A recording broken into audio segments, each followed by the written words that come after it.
Next, today we are privileged, to have a speaker, Pastor Danny Iverson, with us. 今天我们很荣幸有阿伊丹尼牧师来跟我们传讲信息。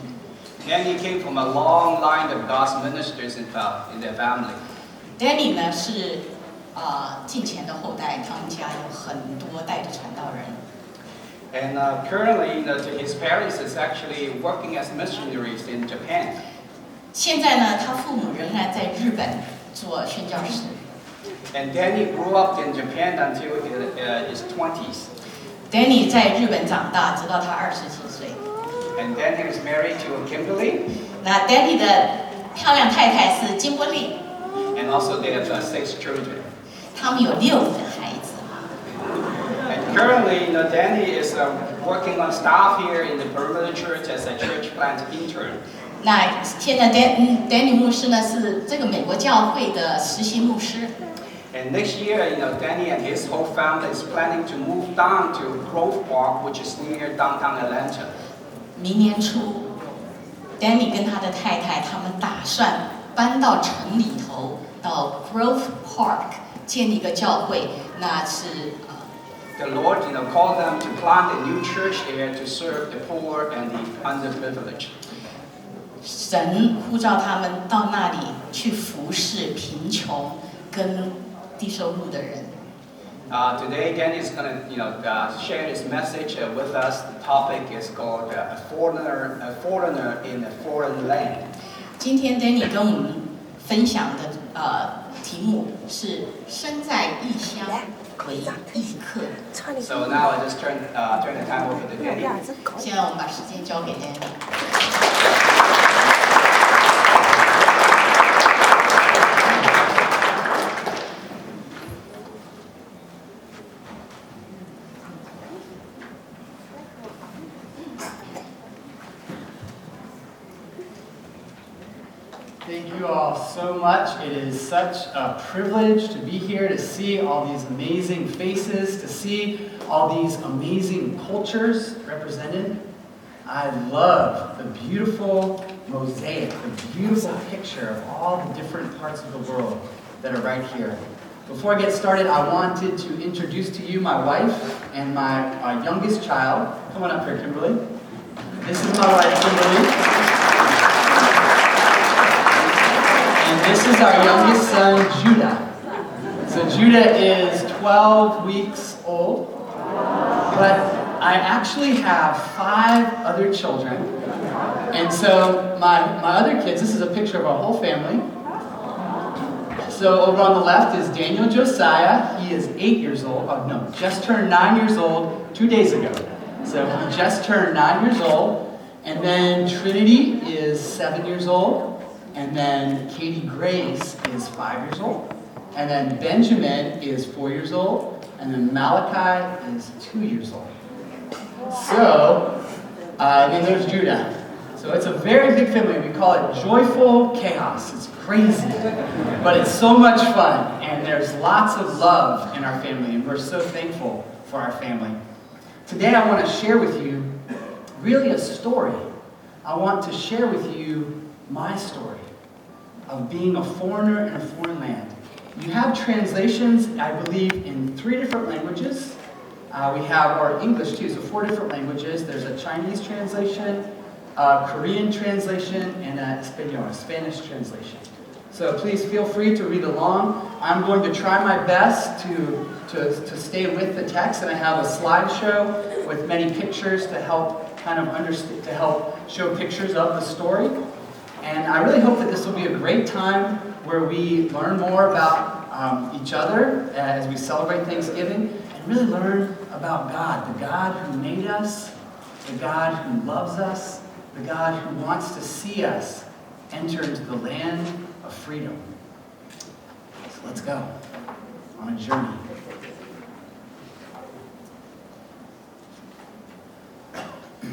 We all have experienced before that feeling of loneliness, that aching in our hearts for purpose and meaning. We want to count for something. We have that desire for true friendship and acceptance We want to be free from shame. We want to be free from guilt. We long for true peace. We long for deep love. But it is so hard to find, isn't it? It is so hard to find that peace and love that our hearts want so badly. It's so hard. No matter where we go in this world, it's hard to find. You see, we all, every single one of us, we long for the land of true freedom. You see, living in a foreign land is very hard. Many of us here, you're living in a foreign land. You have to face many difficult things, a different culture, and it will take away your joy, and it can lead to a life of fear, a life of doubt, a life that's filled with concern about the future and what's going to happen. Have you ever experienced those feelings? Have you? Yes. Oh, I have too. And this is my story. This is who I am. A foreigner living in a foreign land. My story starts like this. When I was 8 years old, my parents moved our whole family to the island of Japan. I was a little blonde-haired boy, full of mischief, full of joy, full of excitement, and when we got on the airplane, it was my first time on an airplane. And we flew 14 hours from Los Angeles to Narita Airport. And I was so excited. And I didn't understand why my parents were crying so much as they said goodbye to their parents as they flew on the plane to Japan. You see, my father was a pastor, and he wanted people all over the world to experience the love of God. He believed that this beautiful world that we live in, that it was made by the one true God, the God of the whole universe, a God who is so powerful. He created time, He created space, He created everything, and He's in control of the whole universe. My parents believed that this God, He created all different types of people and different cultures, and He made them beautiful and unique on purpose to show His great creativity, to show His glory, and to give His whole creation ultimate joy that would just last forever and ever and ever. My parents, they believed that God loved equally all types of people that He had made. And they believed that God's heart was very sad because of the racism and wars and oppression that happens when one type of person thinks that they are better than another type of person. My parents wanted the people in Japan to know about this God because many people in Japan had never heard about this God. There were other types of gods that they believed in. And my parents wanted them to know about this God, and so they planted churches. They moved there to start churches that could teach people about God, about His great love, and about God's amazing plan to give people hope, even when things seemed hopeless. Japan is a very expensive country. It is very expensive, and so it was very difficult. It was very hard for our family to survive. This is a picture of our family when we first moved to Japan in 1986. There were 5 children. There's 9 kids in my family. 5 children. So I'm the oldest right there in the red pants with a really bad haircut. My mom would cut my hair and it looked pretty bad. And that's a picture of us in Japan. That is right before we left for Japan, and that's a picture of when we got to Japan. Now there are 9 children in my family. This is a picture from 1998. And I'm the oldest. The youngest is 19 years younger than me. My parents are still in Japan, 28 years later, serving God, starting new churches, teaching the Japanese people about the love of God.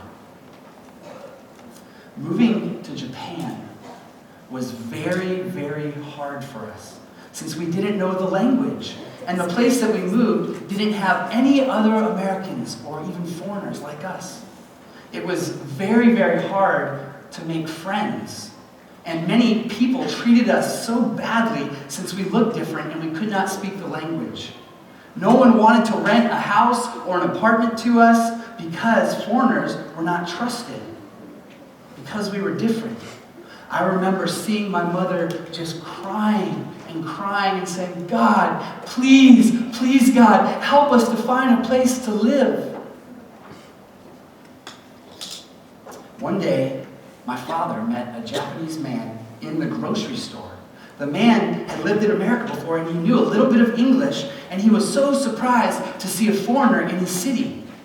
And he was a Christian, just like my parents. And this was the first Christian that we had ever met in our city. And it turned out that his family was getting ready to move away because of his job, and they were looking for someone to rent their house. He was very excited to rent the house to our family, and we thanked God that God helped us find a place to live. We have many funny stories living in Japan. Many funny stories, and I wish I had time to tell all the funny stories because we could laugh all day about all the silly mistakes that Americans make when they are in another country. Maybe you've made some pretty silly mistakes too, coming to the United States. I want to share some of our mistakes so we can laugh together.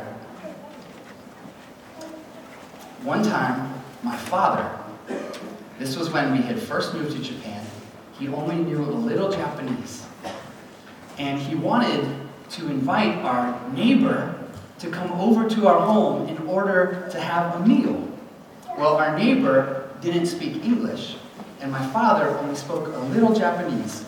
So my father said, will you come over to our home? He tried to say that, and the neighbor said, okay, what do Americans eat? Because he was a bit concerned. Well, my father started telling him, oh, my wife is a wonderful cook. She knows how to cook wonderful food, American food. And so she's making some very delicious stew. And the man said, what is in the stew? And he started going through the list of meat and potatoes and peas and corn. And he wanted to say the word for carrot, which is nin-jin. But instead, he said the word nin-gen, which means human flesh. We are Americans, we eat people. So our neighbor said, no, I don't want to come over. One time, I made a very terrible mistake too. When I was in Japanese school, there was a beautiful young Japanese girl. And I wanted to go and talk to her. But I did not know very much Japanese, and so I walked up to her, and I wanted to say, how are you doing? In a very romantic voice. But instead, I said, are you constipated? She did not become my girlfriend. One time, my mother also made a very, very bad mistake. My father had invited many pastors from all around Japan to come to visit our home and to eat at our dinner table. And my mother had just had our number 6 child, my brother Mark. And my mother really was learning new words about having a baby. And so in her mind, she was very confused. She had new vocabulary, new words in her mind. And so she was going around the table asking the Japanese pastor, she thought she was saying, shall I fill up your cup? Which is, kopu ippai shimasu ka? Instead, she walked around to the Japanese pastor saying, oppai shimasu ka? Which means, shall I breastfeed you? All the Japanese pastors, their faces got red. They were so embarrassed. They were like, oh no. My father was like, no. Wrong word.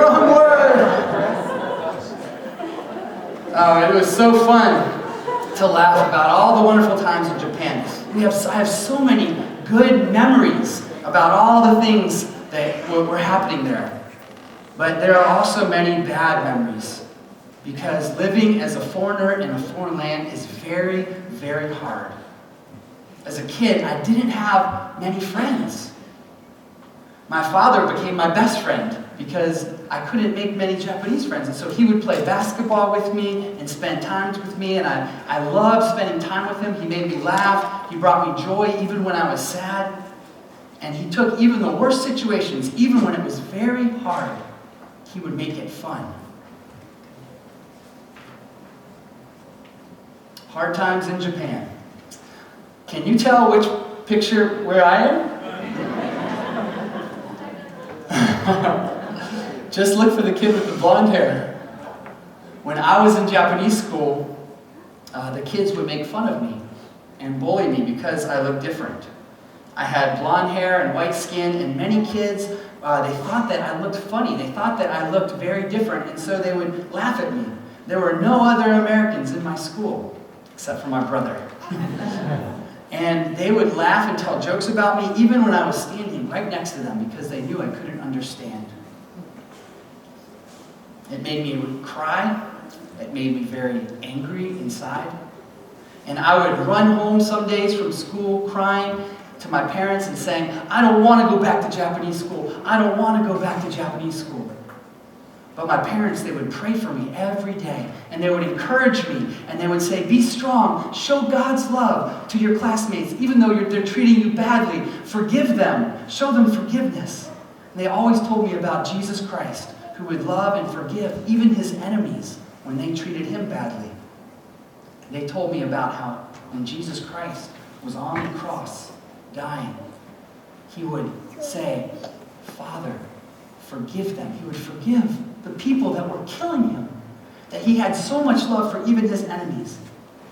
Even though my parents told me that Jesus could help me, I still didn't believe them. I didn't believe that Jesus could take away the pain and the hate that I felt in my heart toward all these people, all the Japanese in my class that were mistreating me. Instead, I decided to make friends with the younger kids. I was older, but I made friends with all the little kids. And even though I was 10 years old, these kids were 6 years old, they looked up to me because I was bigger. And they thought that I was cool. They thought, because I was different, wow, he's more fun. And so I would play dodgeball with them and soccer with them. But that made the other kids make fun of me even more because I was playing with the little kids. One day, when I was playing with them, there was a big kid, a bully, who would make fun of me. His name was Yajiri. And Yajiri would bully me and hit me and beat me up. He was very big and very strong. I was still very little. Now I'm bigger than Yajiri.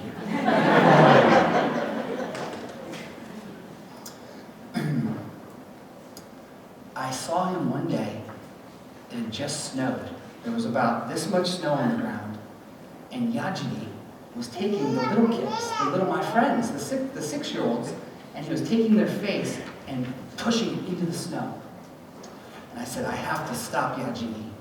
And so I made a snowball, and I love to play baseball. And so I made a snowball. And I made it really, really hard. And Yajiri was standing there, he was laughing and being mean. And it went right through the air, and it hit Yajiri right in the side of the head. He was like, oh! And then he got up, and he was so angry. He looked like one of those Japanese cartoon characters in Dragon Ball Z. and he saw me, and he screamed my name, Danny! Nani yatten no? Bukuroshi omae! Which means, I'm going to kill you, Danny. So I was running. I ran as fast as I could. And we ran around the schoolyard. And I said, I have to run into the classroom so I can find my teacher, and my teacher will protect me. So I ran into the classroom. But the teacher wasn't there. And Yajiri walked in the classroom.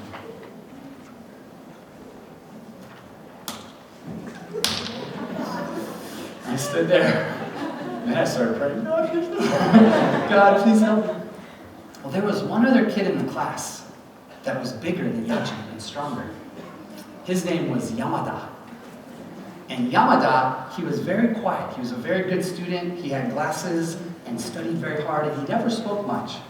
but he was the strongest. And when we would have arm wrestling competitions, Yamada would always win. He would beat Yajiri.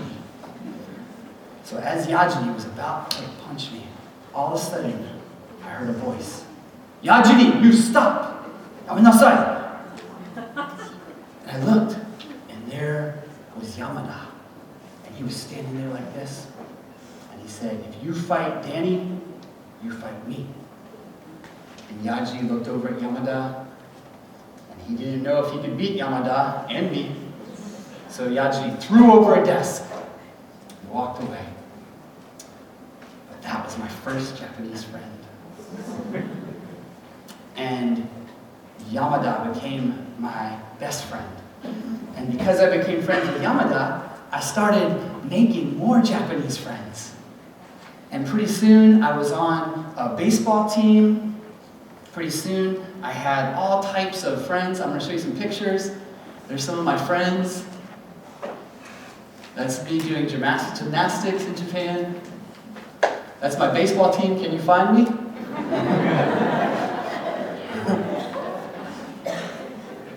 You see me? Right there?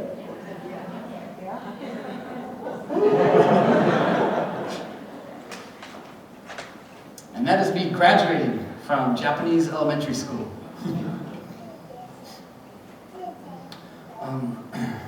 One of the challenges of going to Japanese school was my Japanese became very good, and I started to forget how to speak English. My mother told me, write a Christmas card to your grandmother. And I sat down to write it, and I had forgotten how to spell the word the. Maybe some of your English was better than my English. And so my parents said, we want our son to also learn English. So they sent me to a school in Japan, in Tokyo, called the Christian Academy in Japan. It was about 2 hours away from our city in Chiba. There were many other Americans in this school, as well as many Japanese, as well as half-Japanese students, and businessmen, missionary kids. And I was very excited because I would get to now play basketball and make new friends and learn, be able to speak English and get an English education, so maybe I could go to an American college. I love sports, but I wanted to be accepted so badly that I joined a very bad crowd. And I started doing things that I knew were wrong. I started, even though my dad was a pastor, even though he had taught me the Bible, even though I knew that these things were wrong, I had lots of knowledge in my head about God, but I was very insecure, and I wanted people to like me, so I had lived a double life. I was good at pretending to be religious when I was with my parents, but I did many other very bad things. I started struggling with and looking at pornography, bad stuff it was everywhere in Japan, in magazines and in the vending machines. I also was in a small gang, and we would do very bad things like robbing stores or shoplifting, and at nights we would go out late and we would sometimes vandalize and destroy people's homes. Very bad things. I knew that it was bad. My parents had taught me that. But I wanted people to accept me. I wanted people to love me. I wanted these friends to love me. And I thought that I was cool. I thought that I was very special because I was with the popular kids in the class. I even became a bully and started treating the smaller kids or the nerds. I started treating them badly. Since I was staying away from my parents during the week, while at school, I figured out how to lie to them and hide my double life, so they didn't know about all the bad things I was doing. I didn't want to shame my father. Japanese culture is all about honoring, and I did not want my father to be shamed. My father was a very good father, and I did not want to shame my family name. I respected my father, but I did not want to live the way that he lived. I wanted to live my way.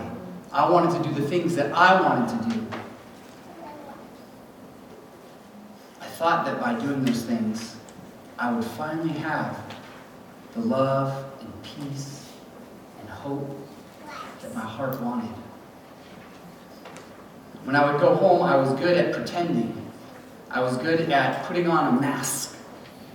That wasn't me. I knew how to fake it. I wanted to be loved. I wanted to be accepted. I got good grades. I studied hard. But I was empty. And I was covering up my sinful habits. By God's grace, halfway through my senior year, my double life was exposed. I ended up in the principal's office at school. I had just done something very terrible, and I was suspended. And in Japanese culture, when the firstborn in the family is suspended or does something shameful, it shames the whole family. So I was so ashamed of what I had done. I was so ashamed that I'd gotten caught. And I remember sitting in the principal's office, and he called my father on the phone. And then the principal handed the phone to me. And I got the phone, and my father said, "Danny, what happened? What did you do?" I didn't want to tell him. I didn't want to tell him. And so I said, "Dad, I'll tell you when I get home." And it was quiet. I didn't know what he was going to do. But he said, "My son, I want you to know that I love you. No matter what it is you've done, no matter how bad, I love you just the same, because that's how Jesus loves me. And I forgive you." And I was very surprised. And he said, "Get on the train and come home." And as I was riding the train home, all of the knowledge in my brain I knew about God, it came into my heart. And I believed that God does love us, and that He did send Jesus to die on the cross for our sins and forgive us of all of our sin, of all of our shame, and give us new life, and give us hope. And the reality of His grace and forgiveness, it washed over me. It wasn't manufactured religion anymore. My heart was changed. And I remember being born again. It was like I was a new person. I was born again, almost like I was a new Danny. The old Danny was gone, and I was new. And my heart started changing. It didn't happen right away, but I started changing. And I started learning to love more and forgive more. And even today, I'm still learning how to love more, how to love my wife better and my children better, how to love my friends better, how to accept other people that are different than me, how to show grace and mercy to other people.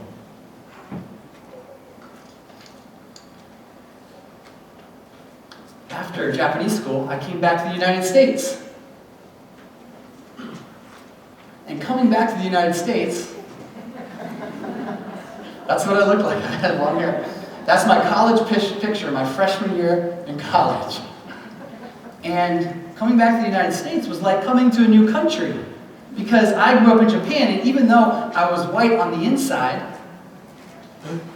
white on the outside, I was Asian on the inside. So I was like an egg, you know?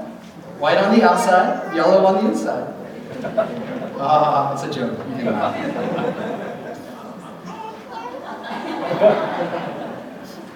So coming back to the States, I was very confused. I didn't know much about American culture. And all of a sudden, all of my roommates and people on my hall, in my dormitory, they all made fun of me because I was different again. I was a foreigner in a foreign land. And I didn't understand the all-American TV.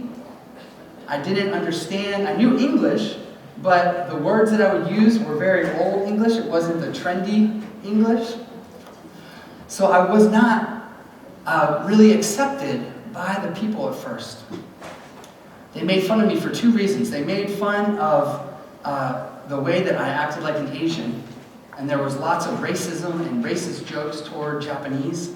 And the other reason they made fun of me was because I refused to go out and get drunk with them, or sleep around, and do the things that they were doing, and go to the parties. They made fun of my faith, and they said it was imaginary, and that God didn't even exist, and even if God did exist, many of them didn't even want to follow God, because they wanted to do what they wanted to do. And they didn't want me to talk about Him, and they made fun of my faith. But as the year went on, God gave me great strength to love them. And as I stayed strong in my faith and continued to be a good friend, God started working in their lives. Some of them started asking me to tell them about God so that they could learn about Him. And I started teaching my people in my dormitory about God. And we had a Bible study. We started studying the Bible. And many of them gave their lives to God. And even though God was using me to tell others about Him, I still did not want to be a pastor. I said, no, being a pastor is so hard. And I want to be able to make money, and I want to be able to be successful, so I'm going to be a businessman. So I studied business. I studied business very hard, and I became a good businessman. And even in college, I started many businesses to help me pay for college, because my father said, I can't help you. We have 9 children. So I had to work very hard to get through college. And it was very hard, but God kept on providing and kept on changing me. I graduated and I started a business, and then I became a manager for a large business in America. And God started really blessing me. I was very good at business, and I was making more and more money, and I was very comfortable and very secure. And I thought, this is good. This is good. I have all the things that I want. But then something happened. I realized I wasn't really happy. Because the things I was going to for my happiness and peace, they did not satisfy me. They did not satisfy the deep places of my heart. After a year of business, lots of promotion and raises, excessive spending on things that I really didn't need, everything changed. God still had many things to teach me. And so just when I was getting comfortable, He once again sent me to live as a foreigner in a foreign land. In the spring of 2003, I found out that my 74-year-old grandfather, Dr. Bill Iverson, he was starting a new church in Newark, New Jersey. It was actually an old church, and he was restarting it. And Newark, New Jersey is one of the worst cities in America. Very dangerous city. My grandfather, he was a brilliant PhD. He was the president of the Jonathan Edwards Institute in Princeton, New Jersey. But he felt that God was calling him to go into the inner city to tell the poor and help the poor people and let them know about Jesus. Like any good grandson would, I decided that I was going to take my sports car up there and convince him, no, you do not want to do this. You do not want to go to that very dangerous place. And so I drove up there to tell him he was crazy and that he should not do this. I believed he was supposed to retire and write books and relax. And after 50 years of doing good ministry, he should not take on this big challenge in his life. But as I drove into the community, I couldn't believe what I was seeing. There were prostitutes hanging out on the corner and drug dealers, and there was trash everywhere. It was so dirty. And I was shocked at how much brokenness I saw and how my grandfather really believed that God had the power to change these people's lives. I thought he was wasting his time and that these people could never change. And I felt very uncomfortable with all the poverty and brokenness, and I also felt very afraid. I looked down at the people, and I thought, there's no hope for them. There's no hope for them. We had the worship service, and my grandfather preached. There was only a few people, older white people, in the congregation. But he preached and said, God is going to change this community, and He is going to bring light into the darkness. After that, we walked out into the parking lot of the building. And I'll never forget this day because it changed me. I heard a cry. It was a woman screaming. She was a prostitute who would do drugs. And she had just gotten beaten up. Someone had hurt her. And there was blood running down her face. And I looked at her, and I said, whoa, whoa, whoa, this is crazy. I gotta get out of here. Let's go, let's go.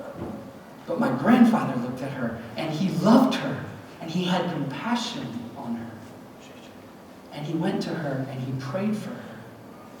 And he took a napkin and wiped the blood off her face, and ministered to her, and brought her into the church. And I looked at that, and God did something in my heart. As I watched my grandfather, a man that I admired more than any other person probably, he selflessly ministered to this woman. My heart began to understand something it had never understood before. I realized that I was no different than this woman. I was just like her. I realized that I needed the same Savior to the same extent. I realized that Jesus had come to save me, and he came to save her. And I was just a little bit better at faking it. I was a little bit better at pretending. But I needed Jesus too. God had different plans for me. And at that moment, something in me changed. I heard God tell me that I needed to start serving the poor. That I needed to start helping the people that were hurting. That I needed to start using my life and my education and my resources. And because I grew up in Japan, there was something in my heart that made it hurt for people that were less fortunate, and people that were excluded, and people that were marginalized and oppressed. And so, I felt God calling me to move to New Jersey. And I wasn't married at the time. And I moved there in order to help my grandfather with this church. And I started ministering to the people. I started reaching these children, a lot of these kids. The first year in ministry was very hard. It was very, very difficult. I was robbed many times. I had my life threatened. And once again, as a foreigner in a foreign land, I wasn't accepted by many people. Many people, it was mostly African American and Latino community, and many of them were very skeptical of white people, because, rightly so, many people had been part of pulling away and even oppressing some of the people that were different than them because of racism. It didn't make it easy for me at first. I truly felt like a foreigner in a foreign land. And I had to begin learning new customs again and adjusting to a much different and a much simpler lifestyle. 95% of the children in the community, they did not have fathers in their lives. Their fathers had either been shot or they were in jail. And it was very, very sad. They lived in poverty. Many of them would go to bed hungry. Sometimes the only thing that they would eat would be a bag of chips or the meal that they got at school. And this is 15 minutes from Manhattan, New York City. 15 minutes away, where Manhattan is so rich and nice. And then 15 minutes away, you see all this brokenness and poverty. I started reaching some of these children. In fact, I love playing basketball, so I would go onto the basketball court and I would challenge kids. I would say, if you can beat me in basketball, I'll give you $5. But my dad had taught me well to play basketball. So I always won. But I told them, if you lose to me, you have to come to church. And I always won, so many children started coming into the church. And as we were doing all this stuff with the children, I said, I need help. There's so many kids. There's so many kids. I can't help them all. I can't teach them all. And so my sister and her roommate decided to come up and help me. And that is when I fell in love with my wife, Kimberly. And so Kimberly came up and we fell in love. And 3 months later, I asked her to marry me. And I told her, if you marry me, we're going to be doing this type of ministry. It's going to be very hard. It's going to be very dangerous. We're going to live in a poor community. We're going to be serving people that are very different than us. And guess what? She said yes.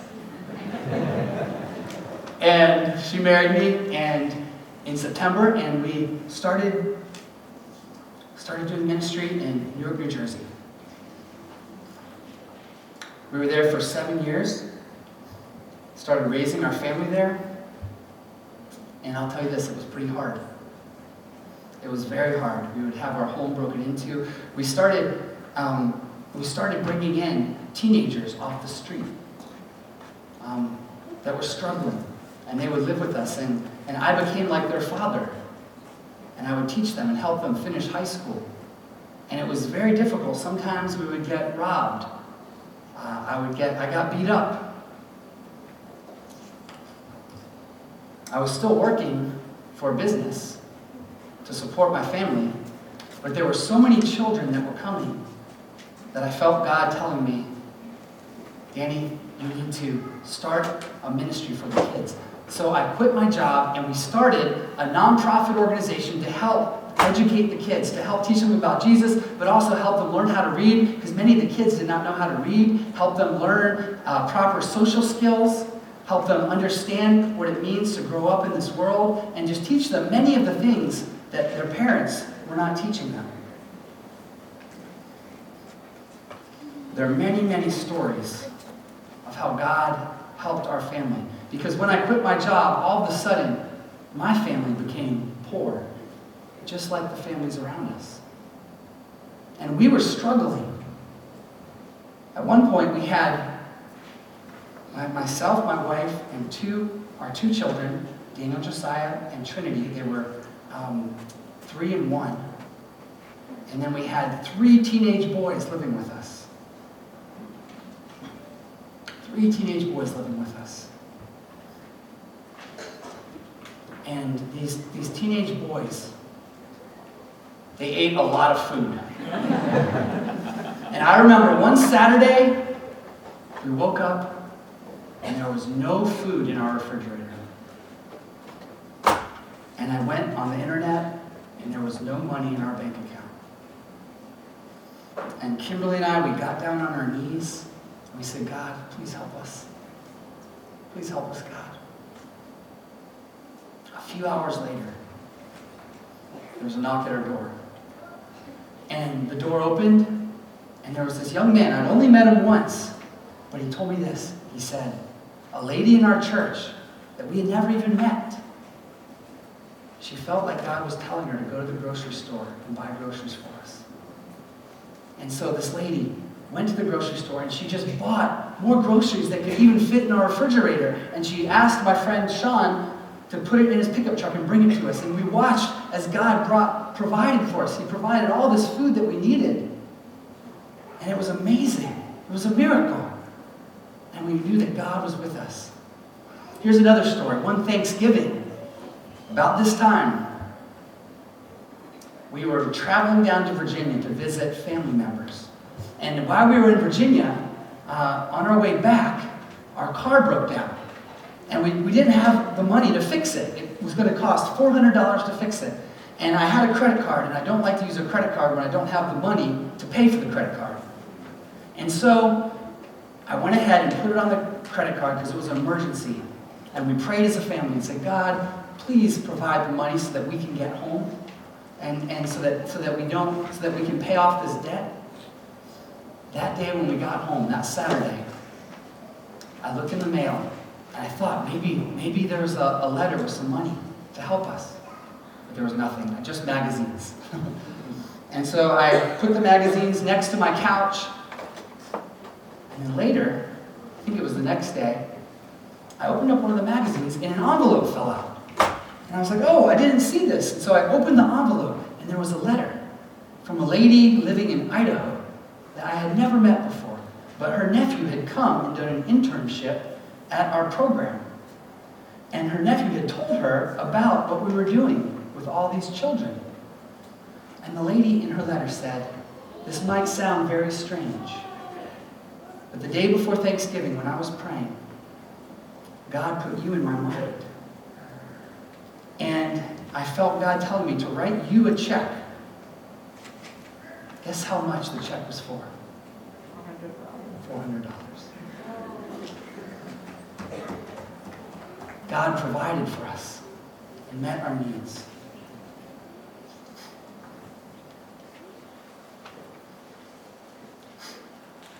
Got one more story. This one is a little bit scary. I was actually... Well, first, let me actually share this verse. This is a verse that really our family always comes back to. This is what God promises in His Word. He says, that's why we can be so sure that every detail in our lives of love, God is worked into something good. So, what do you think? With God on our side, how can we lose? With God on our side like this, how can we lose? God is with us. He protects us. And this is a story where God protected me. I was going into the housing projects, which is a place where lots of the gangs and lots of the poorest of the poor live. And I was going to pray with someone. And I had just gotten out of my van. And all of a sudden I heard gunshots. And I looked. And there were two men that were fighting. And one of them had pulled out a gun and was shooting. And the guy who was shooting it was running right toward me. And the bullet came flying and it missed my head like this. And went right into the windshield of my van. And I ducked, and there was a little complex. And so there was a wall, so I ducked behind the wall. But the guy that he was shooting at ran into the complex. And there were all these children playing on the playground. And I knew that if the shooter came around the corner with his gun, he might shoot one of the children. So I stood there and I prayed. I said, God, help me, because when he was going to come around the corner, I was going to knock the gun out of his hand to protect the children. But fortunately, he ran the other way, and I didn't have to do that. But that is another story of how God chose to protect myself, my family, and provide for us.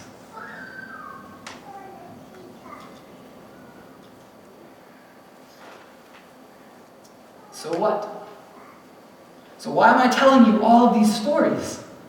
I know some of you are probably very tired and it's very difficult to hear a long speech early in the morning. Maybe some of you want to eat. I know I want to eat. I love Thanksgiving food. It's really good.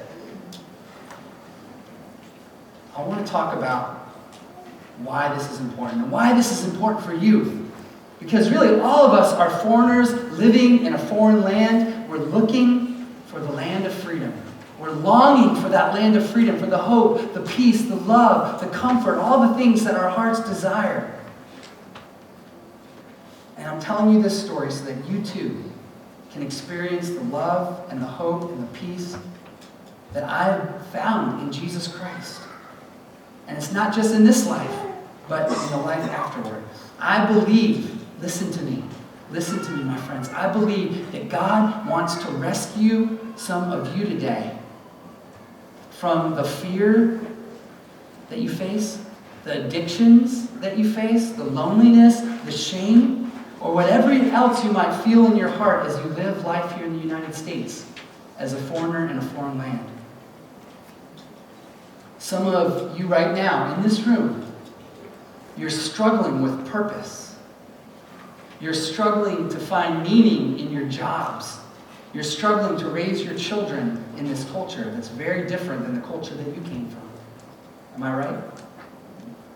Maybe you feel the way that I felt in Japan, and the way I felt when I came back to the United States, or the way I felt when I moved to Newark. Some of you are here, you're studying English, and you're trying to survive. You're trying so hard to succeed, and it's really hard, isn't it? It's very difficult. You guys have amazing teachers to help you. And this is an amazing ESL program. I'm just amazed at what I see. This is so cool. You're studying English to help you survive. Some of you are pretty uncertain about what happens after death. And in your hearts there's fear that's driving you to work harder, to try harder, to try to get the most out of your life. But some of you might feel very tired, maybe a little bit unsatisfied. For some of you, you live to work, to make money, to get material possessions, to get comfort, to get security. You barely spend time with your kids, since they too are forced to spend all their time working hard to try and get ahead in this world. All those things will never satisfy that longing in your soul. Life is hard. And we often believe the lie that we can solve our problems on our own.